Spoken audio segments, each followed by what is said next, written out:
Hi friends, never miss an update. Please subscribe to our channel and hit the bell icon.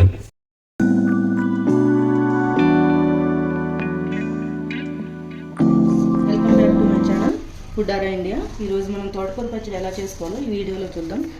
చాలామంది తోటకూరని పప్పులో వేసుకుంటారు, అలాగే fry కూడా చేసుకుంటారు. కానీ ఈరోజు నేను వెరైటీగా తోటకూర పచ్చడి చేస్తాను. ప్యాన్ వేడి చేసుకోవాలి. దానిలో 2 టేబుల్ స్పూన్ల ఆయిల్ తీసుకున్నాను. ఆయిల్ వేడైన తర్వాత మనం ఒక 10 పచ్చిమిర్చిని తీసుకోవాలి. పచ్చిమిర్చి కారానికి అనుగుణంగా సమానంగా తీసుకోండి. కొంతమంది ఎక్కువ కారం తింటారు, కొంతమంది తక్కువ తింటారు. దానికి అనుగుణంగా తీసుకోవాలి. దీన్ని కొద్దిగా ఇలా వేయించుకోవాలి. ఈ చట్నీకి నేను ఒక టేబుల్ స్పూన్ పల్లీలు వేసుకుంటున్నాను. అలాగే ఒక ఉల్లిపాయ కూడా ఇందులో వేసుకోవాలి. ఇది కాసేపు వేగిన తర్వాత మనం ముందుగా రెడీగా పెట్టుకున్న తోటకూరని కూడా ఇందులో వేసుకోవాలి.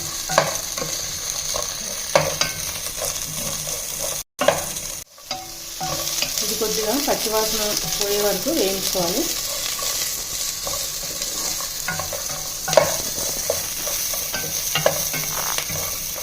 తోటకూర కళ్ళకి చాలా మంచిదండి. పచ్చిమిర్చి తోటకూర కాంబినేషన్ పిల్లలు చాలా ఇష్టంగా తింటారు ఇలా చేసి పెడితే. ఇప్పుడు మనం తోటకూరని యాడ్ చేసుకోవాలండి. ఇది ఒక 5 నిమిషాలు వేయించుకుంటే సరిగ్గా చేసుకోని అవసరం లేదు.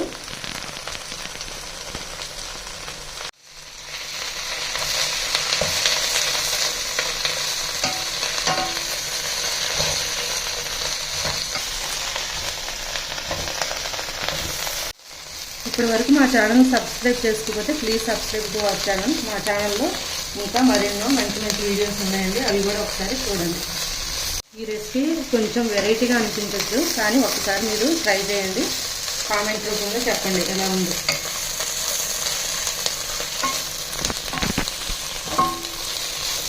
ఇప్పుడు 5 మినిట్స్ అయిందండి. చూసారు కదా, ఈ విధంగా మగ్గిపోయింది. దీన్ని కొద్ది చల్లారాక మనం మిక్సీ పట్టుకోవాలి. చాలా సింపుల్ అండి, ఈ విధంగా చేసుకోండి.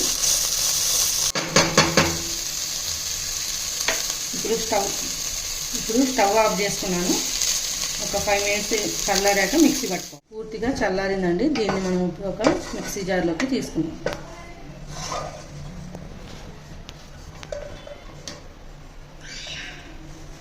చూసారు కదా, ఈ విధంగా మిక్సీ జార్లోకి తీసుకోవాలి.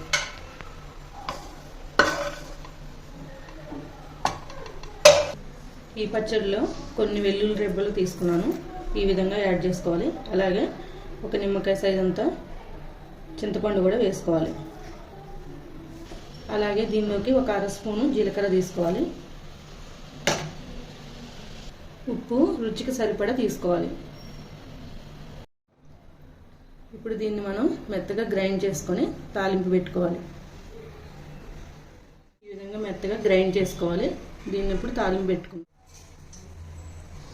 ఇప్పుడు తాలింపు పెట్టుకుందామండి. కొద్దిగా ఆయిల్ వేసుకోవాలి తాలింపుకి. అందులో తాలింపు గింజలు వేసుకోవాలి. అలాగే ఎండుమిర్చి, అలాగే కొద్దిగా కరివేపాకు వేసుకోవాలి.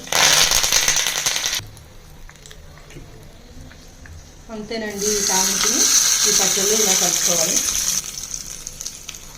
చూసారు కదా, ఎంతో టేస్టీగా ఉండే అలాగే హెల్దీ తోటకూర పచ్చడి రెడీ అయిపోయింది. అంతేనండి. ఈ పచ్చడి ఒకసారి మీరు కూడా ఇంట్లో ట్రై చేసి ఎలా ఉందో కామెంట్ రూపంలో చెప్పండి.